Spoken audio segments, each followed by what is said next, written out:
교토, 일본 1594년 10월 8일 매캐한 나무 타는 냄새가 다른 어떤 것과 섞여 있습니다. 위장을 뒤집어 놓을 것 같지만 동시에 군중을 끌어모으는 냄새입니다. 당신은 그들 사이에 서 있습니다. 상인, 농민, 사무라이, 하인 모두가 어깨를 나란히 한 채 끔찍하면서도 매혹적인 광경에 홀린 듯 모여 있습니다. 처형장 중앙에는 거대한 검은색 철 가마솥이 지옥으로 향하는 벌린 입처럼 우뚝 솟아 있습니다. 가마솥 속에서 증기가 유령의 손가락처럼 가을 하늘을 만지려는 듯 솟아오릅니다. 끓는 기름 소리가 들립니다. 끊임없이 보글거리는 소리가 피부 밑으로 스며들어 불길한 예감처럼 가슴에 자리 잡는 것 같습니다. 사형 집행인의 조수들이 장작으로 불을 지피고 불꽃이 새로 일렁일 때마다 두 사형수의 얼굴에 그림자가 춤을 춥니다. 한 남자는 사슬에 묶였음에도 어깨가 넓고 머리카락은 땀과 먼지로 더러워져 엉겨 붙어 있습니다. 그의 옆에는 아이가 있습니다. 아마 7살쯤 되었을 것입니다. 작고 연약하며 떨고 있습니다. 하지만 추워서 떠는 것이 아닙니다. 그것은 아이의 몸에서 자신을 기다리는 기름의 열기처럼 발산되는 깊은 공포입니다. 남자의 이름은 이시카와 괴몬, 아이는 그의 아들입니다. 몇 분 안에 그들은 죽음의 가마솥에 던져질 것이고 당신과 주위의 모든 사람들은 결코 잊을 수 없는 것을 목격하게 될 것입니다. 속죄와 단죄로 변하는 부성에 수세기 동안 울려 퍼질 최후의 저항. 하지만 이 순간을 이해하려면 시간을 거슬러 올라가야 합니다. 자신이 가진 유일한 무기, 즉 자신의 전설로 권력에 맞서 싸우기로 선택한 한 남자의 삶으로 말입니다. 1528년 일본은 피를 흘리고 있었습니다. 전국시대는 봉건 영주들이 영토, 명예, 그리고 통일이라는 막연한 약속을 놓고 다투는 혼돈의 시대였습니다. 피와 야망이 가득한 이 시대에 전설이 될 아이가 태어납니다. 그의 세례명은 소나다 쿠라노신으로 이가 지방의 모리 가문을 섬기는 사무라이 가문의 아들이었습니다. 다른 시대였다면 그는 명예와 충성의 삶을 살며 칼을 든 차에 쓰러질 때까지 주군을 섬겼을지도 모릅니다. 하지만 운명은 예상되는 것을 거의 존중하지 않습니다. 그리고 그에게 신들은 다른 계획을 가지고 있었습니다. 이제 15살 소년이 부모님의 싸늘한 시신 위에서 무릎을 꿇고 있는 모습을 상상해 보세요. 그들의 피가 얼마 전까지 보금자리였던 집에 나무 마루판 위로 흘러내립니다. 아시카가 막부의 병사들이 밤에 찾아왔습니다. 소리 없이 무자비하게 말입니다. 소년의 아버지인 이시카와 아카시는 폭풍 속의 바람처럼 변하는 정치적 분열에서 잘못된 편에 섰다는 이유로 유죄 판결을 받았습니다. 살인자들의 피로 아직 따뜻한 칼을 든 채 소년은 떨었습니다. 두려움 때문이 아니라 증오 때문이었습니다. 그들은 사라졌습니다. 그들이 왔던 어둠 속으로 다시 녹아들어 침묵과 시신, 그리고 폭력의 악취만을 남긴 채 말입니다. 바로 그 순간 소나다 쿠라노시는 더 이상 존재하지 않게 됩니다. 그 자리에 새로운 것이 태어납니다. 더 단단하고 더 차갑고 더 위험한 것, 상실로 단련된 영혼입니다. 그는 이가 닌자 학파에서 가장 두려운 닌자 마스터 중 한 명인 모모치 산다유의 제자가 됩니다.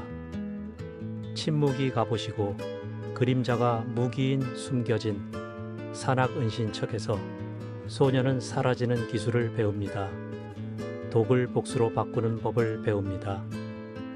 바람처럼 걷고 기도처럼 죽이는 법을 배웁니다. 아무것도 아닌 존재가 되는 법을 배웁니다. 그리고 바로 그 때문에 모든 것이 되는 법을 배웁니다. 하지만 이러한 규율과 죽음의 세계에서도 그의 심장은 그를 배신합니다. 그는 스승의 척과 사랑에 빠졌다고 합니다. 역사가 이름을 잊었지만 그녀의 아름다움은 목숨을 걸 가치가 있을 정도로 대단했을 것입니다. 모모치가 이 사실을 알게 되자 자비는 없었습니다. 추방 아니면 죽음이었습니다. 소녀는 추방을 택합니다. 하지만 떠나기 전에 그는 첫 번째이자 어쩌면 가장 상징적인 큰 도둑질을 합니다. 그는 칼을 훔칩니다. 전설적인 칼날은 너무나 완벽하게 단련되어 마치 자체적인 빛으로 노래하는 것 같았습니다. 이것은 도전의 몸짓이었습니다. 그의 운명을 결정지을 행동이었습니다. 그때부터 세상은 그를 다른 이름으로 부르기 시작합니다. 이시카와 괴몬. 시간이 흐르면서 두려움과 희망의 대명사가 될 이름입니다. 법 밖에 살지만 사람들의 마음속에 살아갈 남자입니다.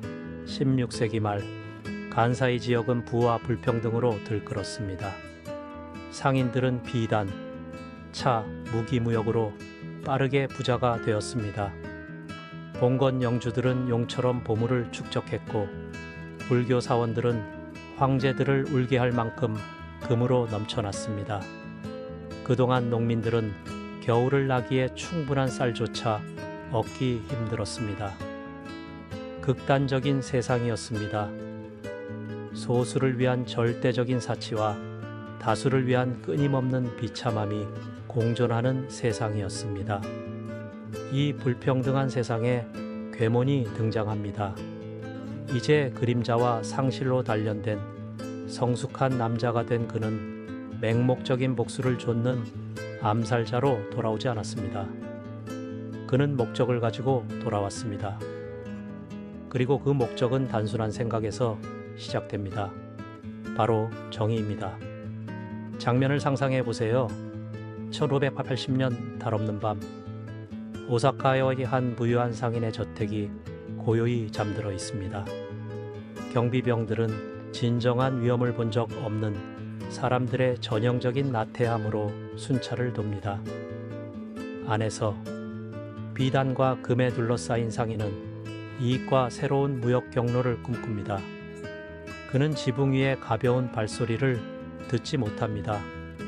그는 어둠에서 떨어져 나와 살아있는 안개처럼 창문을 통해 미끄러져 들어오는 그림자를 보지 못합니다. 그는 차가운 강철이 목에 닿고 잊힌 자들의 모든 분노를 담은 눈과 마주할 때에야 비로소 잠에서 깨어납니다. 돈이냐 목숨이냐. 괴몬이 속삭입니다. 하지만 그의 목소리에는 단순한 위협 이상의 것이 담겨 있습니다. 그것은 선언문을 담고 있습니다. 이것은 단순한 강도가 아닙니다. 재분배입니다.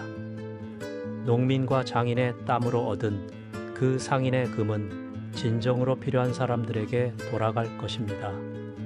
그리고 그렇게 새벽이 되자 저택의 금고는 텅 비었습니다. 근처 마을에서는 이상한 일들이 벌어집니다. 과부의 문 앞에 조용히 놓인 쌀 한 포대, 떨리는 거지 손에 쥐어진 은화, 상인의 개인 인장이 찍힌 금으로 지불된 병든 아이의 약. 사람들은 수군거리기 시작합니다. 전설이 형태를 갖추기 시작합니다. 괴몬과 그의 작은 부대는 밤의 유령이 됩니다. 그들은 부자와 권력자들을 공격하고 훔친 것을 가난한 사람들에게 나누어 줍니다. 귀족들에게 그는 위협이자 범죄자이며 혼돈의 상징입니다. 하지만 일반 사람들에게 그는 영웅입니다. 어떤 통치자도 감히 하지 못하는 일을 하는 의인입니다.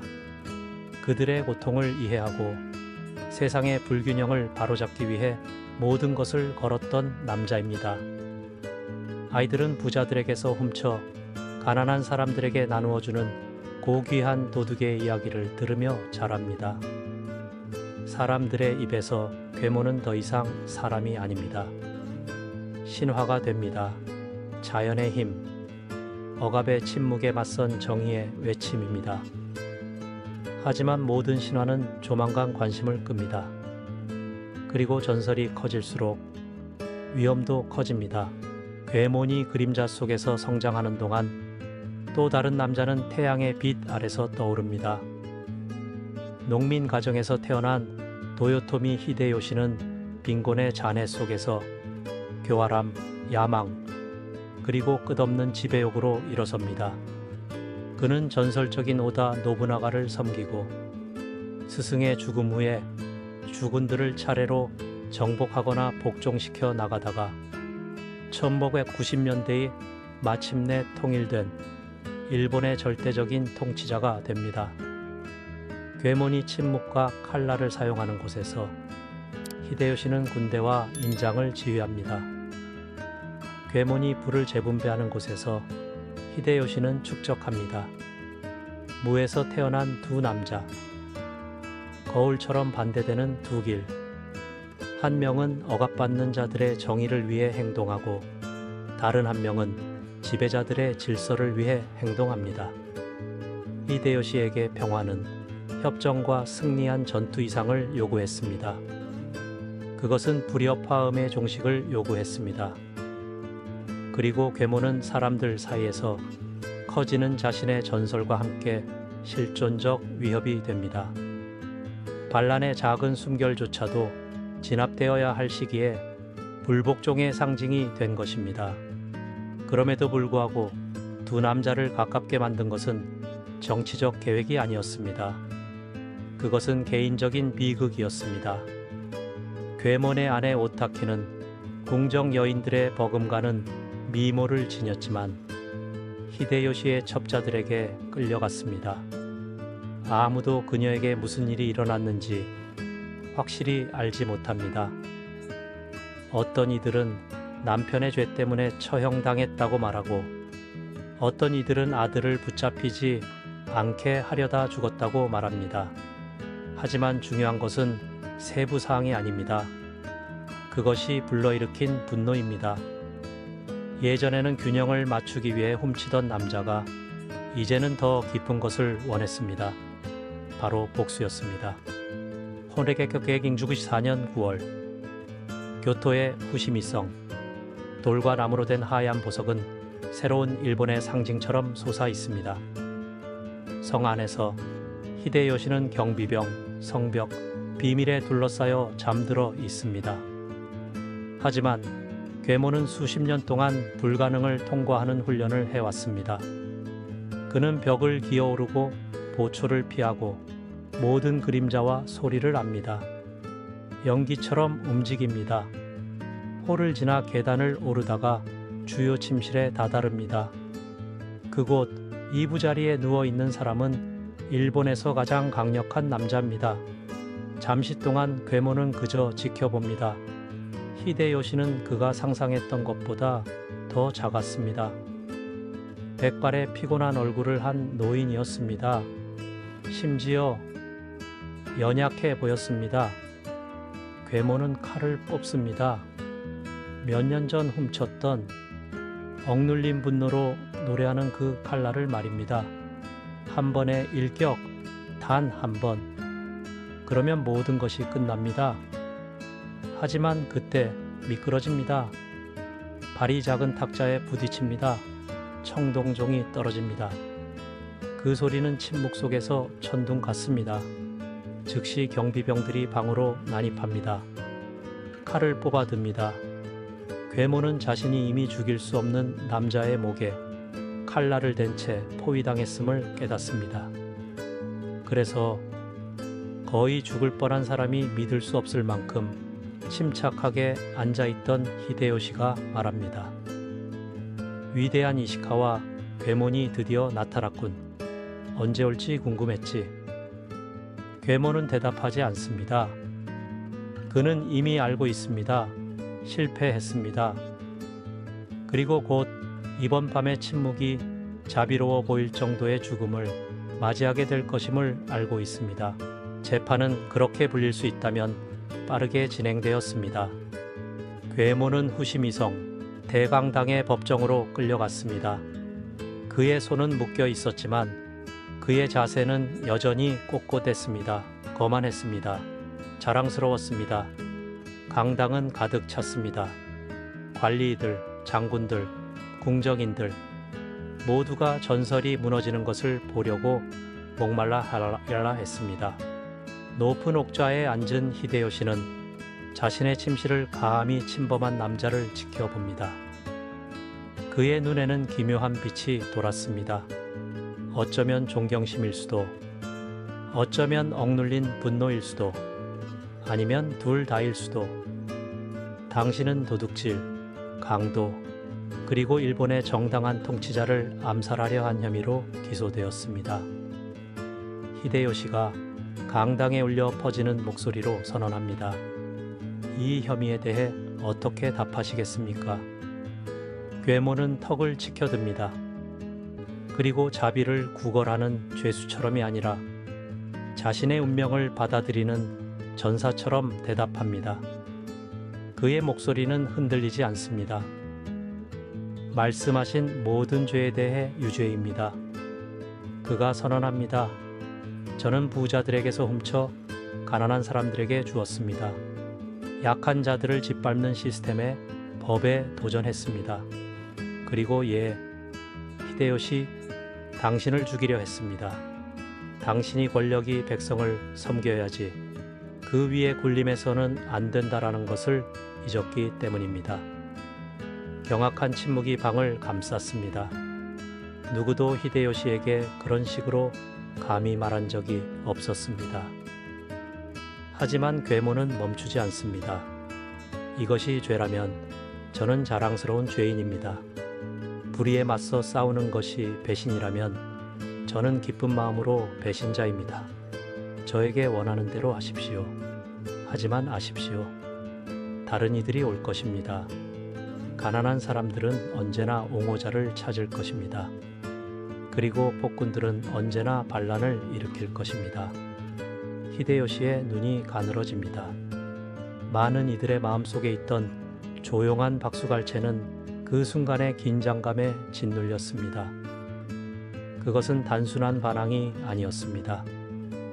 히데요시가 구축한 시스템 자체에 대한 직접적인 도전이었습니다. 어떤 칼날보다 위험한 언어적 공격이었습니다. 당신은 정의에 대해 말하는군요. 히데요시가 이제 낮고 차가운 목소리로 말합니다. 하지만 정의는 질서를 요구합니다.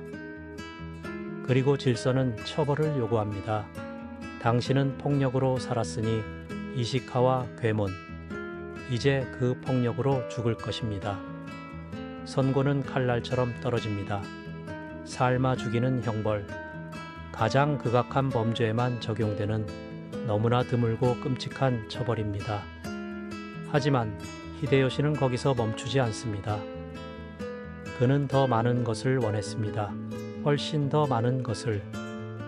그리고 당신이 백성의 옹호자를 자처하니 그가 잔인하게 덧붙입니다.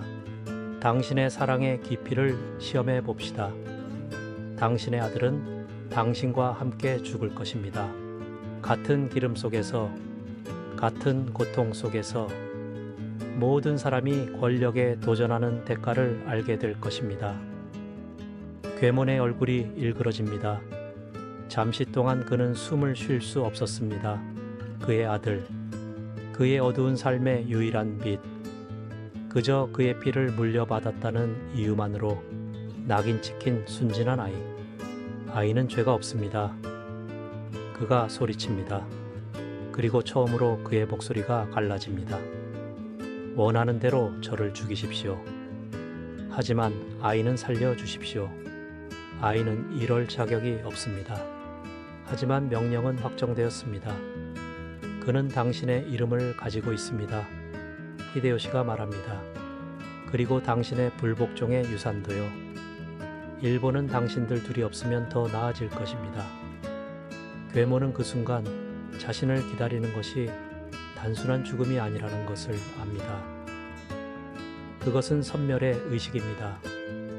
그가 상징하는 사상을 지우기 위해 만들어진 광경입니다. 하지만 히데요시가 이해하지 못하는 것은 사상은 끓는 기름 속에서 죽지 않는다는 것입니다. 마지막 밤은 이상한 침묵과 함께 찾아옵니다.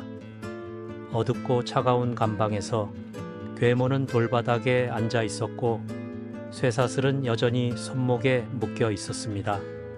그의 옆에는 자신의 운명으로부터 피난처를 찾는 듯 몸에 기대어 그의 아들이 있었습니다. 겨우 7살 된 소년.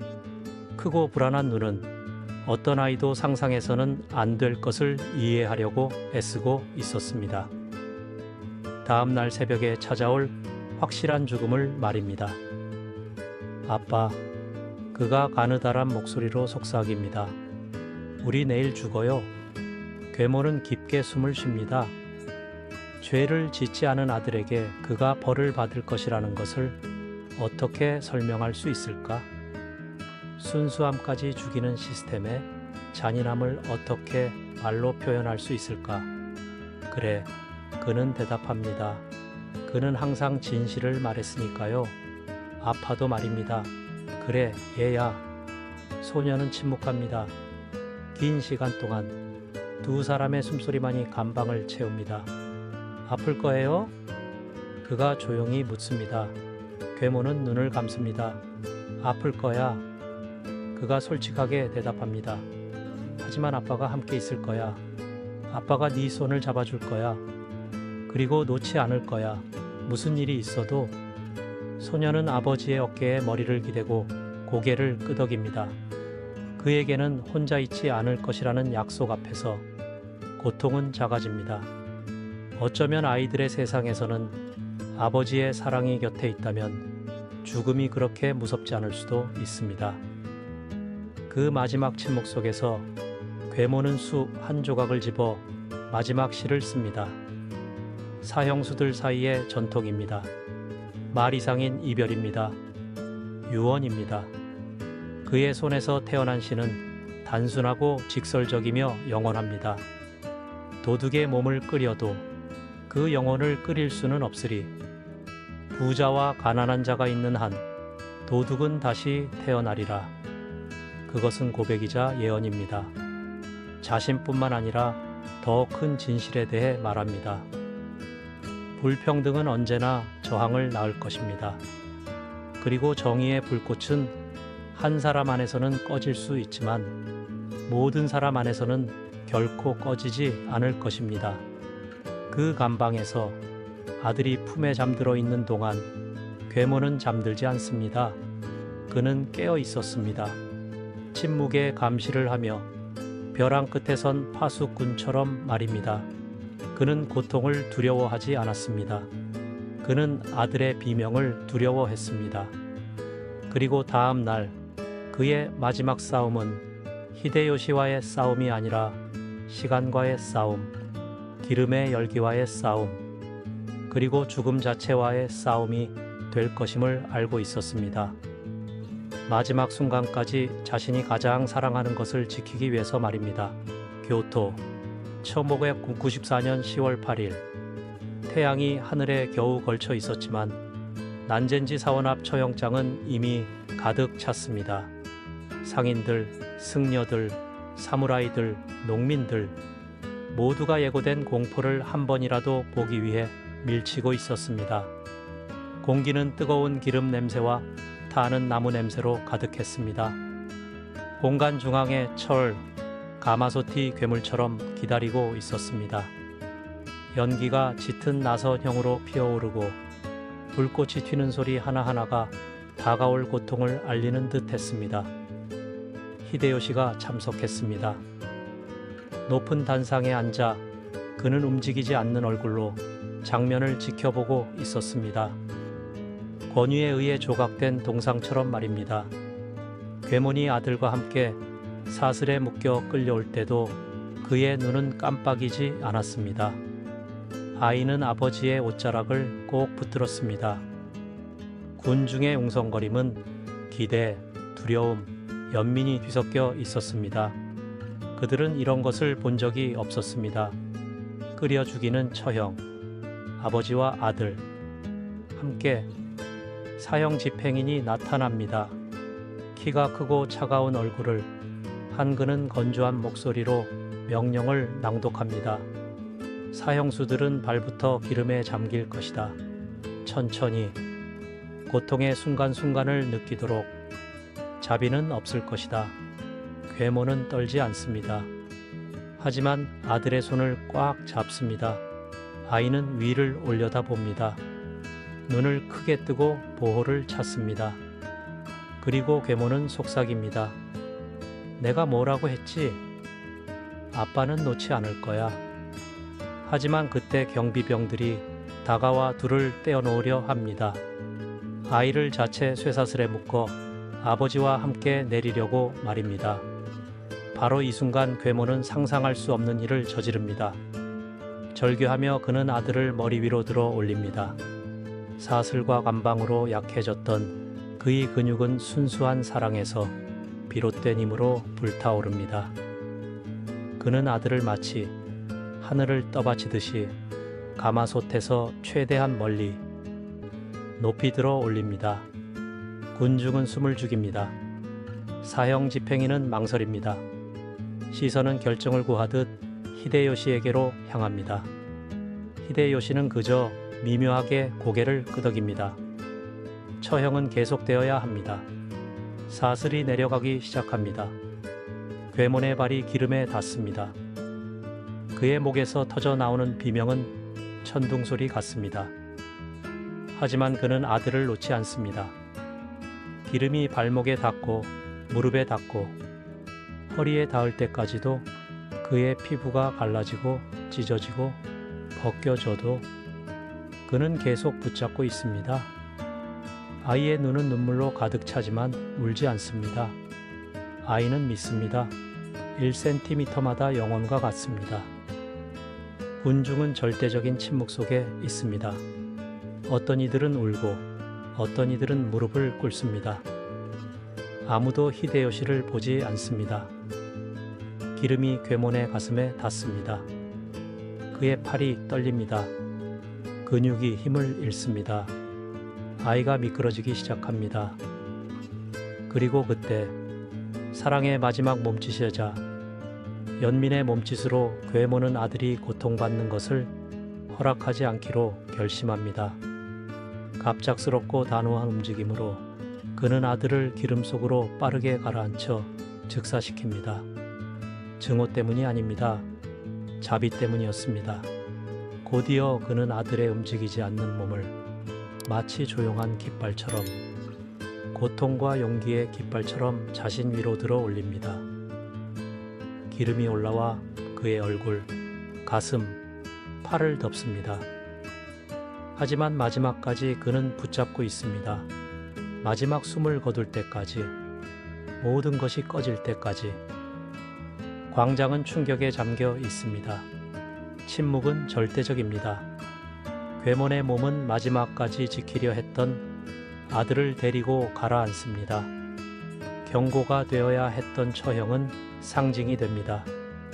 불타는 아버지, 자신에게 남은 유일한 무기, 즉 사랑으로 제국에 저항한 남자 도요토미 히데요시가 외과적 정확성으로 준비한 고통의 광경은 그 어떤 누구도 권력에 도전해서는 안 된다는 최후의 메시지가 되어야 했습니다. 괴몬과 그의 아들의 죽음은 참을 수 없는 공포의 이미지로 백성의 마음에 반란을 묻어야 했습니다. 하지만 그 효과는 정반대였습니다. 사람들의 집단 기억에 각인된 것은 비명도, 가마솥도, 선고도 아니었습니다. 바로 그 몸짓이었습니다. 몸이 파괴된 아버지가 불길 위로 아들을 들어 올릴 힘을 여전히 찾았던 그 순간이었습니다. 그것은 번개처럼 시간을 가로질렀습니다. 소식은 마을에서 마을로, 입에서 입으로 퍼져나갔습니다. 말은 바뀌고 세부사항은 전설이 되었지만 이야기의 핵심은 그대로였습니다. 마지막 순간까지 보호하기를 선택한 남자. 범죄자가 아니라 순교자로 죽은 남자. 몇 달 만에 괴몬은 단순한 이름이 아니게 되었습니다. 그는 상징이 되었습니다. 제국에 대한 저항의 상징, 불평등에 대한 반란의 상징, 세상이 고통으로 무너질 때에도 사랑할 용기의 상징. 그가 감방에서 지었던 시는 농민과 장인들에 의해 밤의 침묵 속에서 복사되고 암기되고 속삭여졌습니다. 그것은 목소리 없는 자들을 위한 일종의 기도가 되었습니다. 도둑의 몸을 끓여도 그 영혼을 끓일 수는 없으리.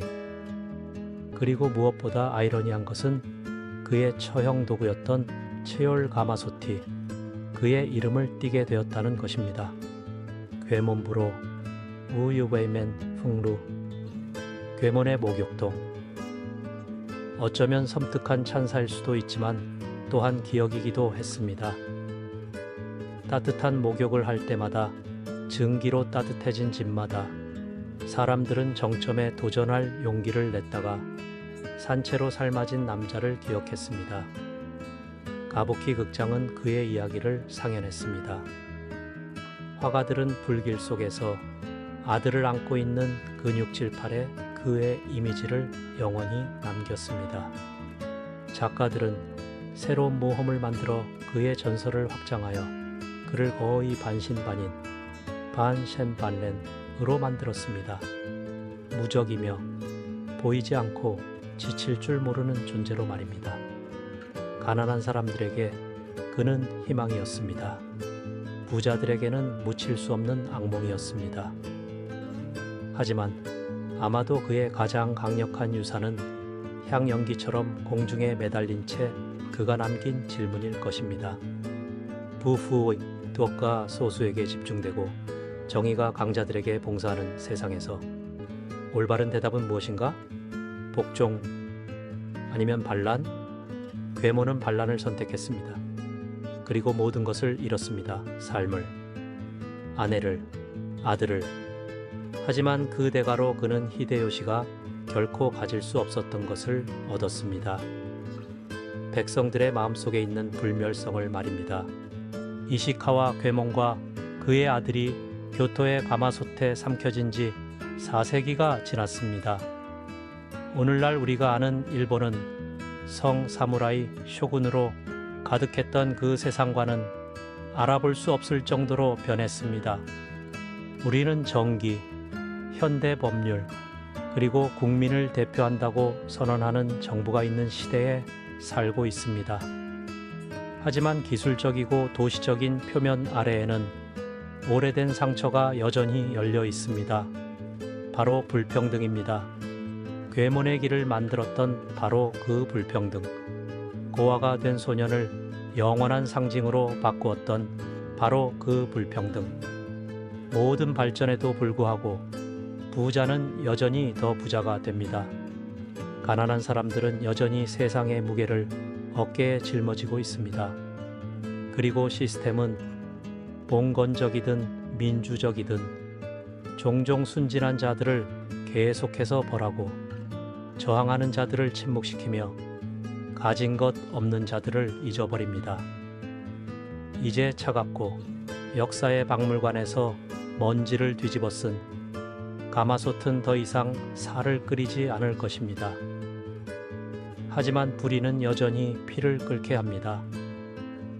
괴몬은 우리에게 신화, 이야기 이상을 남겼습니다. 그는 우리에게 거울을 남겼습니다. 모든 세대가 자신을 직시하고 질문해야 하는 거울입니다. 불의 앞에서 우리는 무엇을 할 것인가? 우리는 고개를 숙일 것인가? 아니면 팔이 타오르더라도 들어 올릴 것인가? 하지만 그는 또한 우리에게 끔찍한 경고를 남겼습니다. 대가가 있다는 것입니다. 저항하는 데는 대가가 따릅니다. 꿈을 꾸는 데는 대가가 따릅니다. 그리고 종종 대가를 치르는 것은 반역자만이 아닙니다. 그를 사랑하는 사람들 또한 대가를 치릅니다. 괴몬의 아들은 아버지의 이름을 가졌다는 이유로 죽었습니다. 결코 자신을 인정하지 않은 시스템의 순교자가 되기 위해 유년기를 빼앗긴 아이였습니다. 아버지가 불길 위로 아들을 들어 올리고 그리고 고통을 덜어주기 위해 아들을 가마솥에 집어넣는 이미지는 인류 역사상 가장 파괴적이고 심오한 이미지 중 하나입니다. 이 단순하고 불가능한 몸짓은 인간 영혼의 가장 순수한 것, 즉 무조건적인 사랑을 보여줍니다. 그리고 권력의 가장 잔인한 것, 즉 이해하지 못하는 것조차 파괴할 수 있는 능력을 보여줍니다. 괴모는 완벽하지 않았습니다. 그는 도둑이었고 추방당한 자였고 암살자였습니다.